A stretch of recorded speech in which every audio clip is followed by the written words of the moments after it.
Good evening, everybody. Post week one press conference of the playoffs here for Down syndrome. Close. Big win. Disappointing win, honestly. It's not a very good performance. The team still hasn't stepped up to where we want it to be, so it's a survive and advance type situation. So we won. We got to take the one where we can get it. Now we're playing for a money spot, so now we got to get one more win, play for the championship, and be where we want to be. But the boys got to step up. Pretty simple. Geno Smith, 4.5, started off okay besides the pick. Then got that low hit to the leg, let him out for the rest of the game. He's kind of questionable for this week. We'll see if he practices. I think I might go Cooper Rush anyways in a very good matchup against the Buccaneers in prime time. So we'll see how this week of practice goes. Bo Nix, 13.5, had 3 picks. Not great. Has 5 picks in the last 2 games. Still getting the ball at the end zone at a good rate, but needs to start protecting that ball. I could even use some more rushing touchdowns from him. Derrick Henry, 6.7, his worst performance of the entire year. His first performance not in double digits. So I'm not really worried about him. Of course, it was a big week where I could use him to perform, but we got it done without needing that. So maybe he could step up this week and perform how we know he can. Brian Robertson Jr., 10.2, tying his highest carry amount. Didn't translate to much. Didn't get much on the ground. He's getting used more in the air. I don't know if Eckler's going to be back with them very much after his concussion. So, good performances, but need him to find that end zone. That would be nice. CeeDee Lamb, 22.1, continues his. He's produced. He hasn't been CD level, but he's I think, wide receiver 4 in the joke of a Cowboys season. He's turned it on kind of as of late. 9 for 116 and a touchdown is always going to be good, so I need him to keep being my number 1 draft pick and showing out for the squad in the most important games of the year. DK Metcalf, 4 straight single-digit performances, 4 receptions or less. I think it comes down to more Geno and scheme. I don't think Geno's been great. He's been sacked a lot. But it's a blue balls from him. They were so good in the first 4 weeks of the season and have not been anything near since. So, Lab McConkey, 14.3 in an average volume game. He found the end zone, which is always nice. Usually if he doesn't find the end zone, he gets 10 plus receptions. So it's good that he's trading off. Maybe he can put it all together for next week and show out how he is. But he's got to face Surtain, so we'll see how it is. Kittle, 8.1. Now 3 games without a touchdown for Kittle, but 49ers continue to struggle on offense really as a whole team. He's got a good matchup this week against the Dolphins, so maybe he can exploit it. Maybe even a 2-touchdown performance would be very good for me. Pacheco, 5.2. Cameron, come here. Pacheco, 5.2. Still not producing very much. He's gotten his volume back, but hasn't really been able to turn it into anything. So maybe he can bounce back, maybe find the end zone, but I don't even know if he's going to make the starting lineup over Xavier Worthy this week. So we'll see. Jesus Christ. I'll be right back. What a shit show. Hey, why are we crying?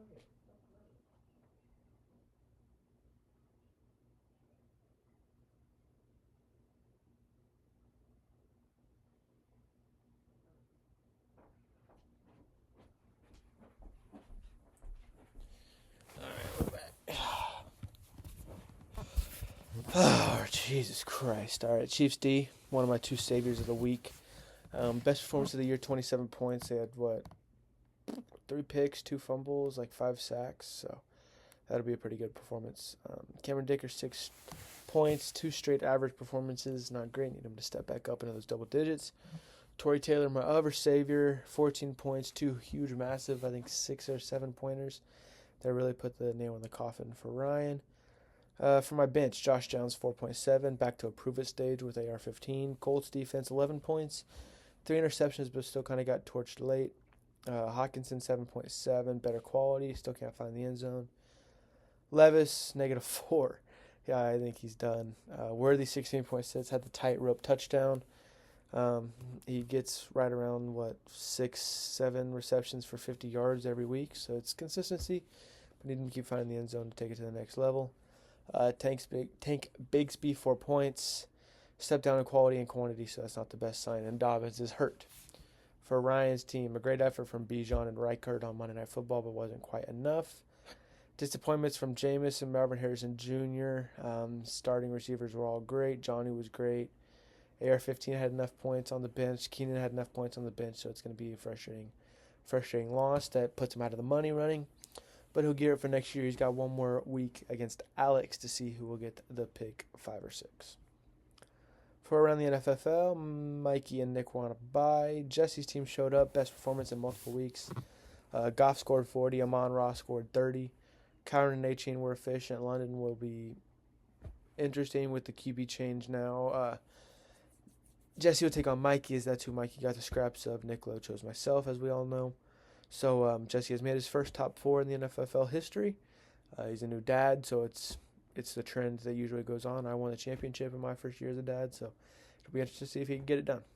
Alex and his squad falter after a great run during the regular season to climb all the way back up to the 3 seed. Very strong performance. Couldn't just quite outperform Jesse's 180, though, which will be tough for anybody. Excuse me. Darnold and Caleb were okay. Taylor had that fumble at the end zone that cost him 6 points. Wouldn't have been enough, but still could have been a momentum change. Connor, Jeddah, Moore, and McLaurin all had great days. So it's a disappointing loss. It's a good performance, disappointing loss. Alex will now take on Ryan to see who gets pick 5 or 6. Jackson secured a top 2 pick and no punishments with a good performance and a win over Owen. Josh Allen looks to be the front runner for the MVP. Gibbs went crazy. He'll be even better next week with Monty being out. Coop had 0. Laporta's back on track, so Jackson will look to get one more win, carry the momentum into next year with either the top draft pick or the number 2. Owen goes from giddy to diddy as he will face a final matchup to see who gets punched between him and Parker. Purdy was awful. Herbert was average. Cook and Jacobs were great with neighbors, but most everybody else didn't show up. So it comes down to the biggest game of the year between Parker and Owen. Harrison will play for the top pick in back-to-back years. He takes down Parker to avoid the punishments. I actually personally think Harrison would have been he would have been done the best at all the punishments. It wouldn't have been the most fun for us. I think he would have killed the beer mile and done the 9-9 perfectly fine. So maybe it's a good thing he didn't lose. But Baker and Evans were terrific. Collins, Sutton, and BT Jr. were good. This team gears up for one more contest against Jackson to see if he can have the pressure again of the number 1 pick. And Parker now faces back-to-back punishments for the first time in league history. Hurts was good. His backs were really good. JSN was good. Mooney dropped to 0. Smith had 22 on the bench. That if Smith would have played over Mooney, he would have won.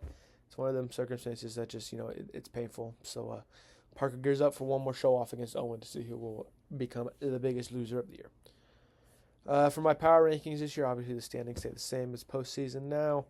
I got Nick, Mikey, Garvey, Jesse, Alex, Ryan, Harrison, Jackson, Parker, and Owen. And for this week's playoff and sped bowl matchups and predictions, I got Garvey myself beating Nick 154 to 150. I got Mikey beating Jesse 160 to 143. I got Alex beating Ryan 174 to 133. I got Jackson beating Harrison 155 to 129. And I have Owen beating Parker 149 to 130 to make Parker the biggest loser for back-to-back years. Put myself and Mikey in the finals, and with Jackson number 1 pick. Good luck, everybody. I kind of need a big break, need a big week. Nick needs to shit the bed a little bit. I need to have a big performance. But that's every week of fantasy football. So, good luck.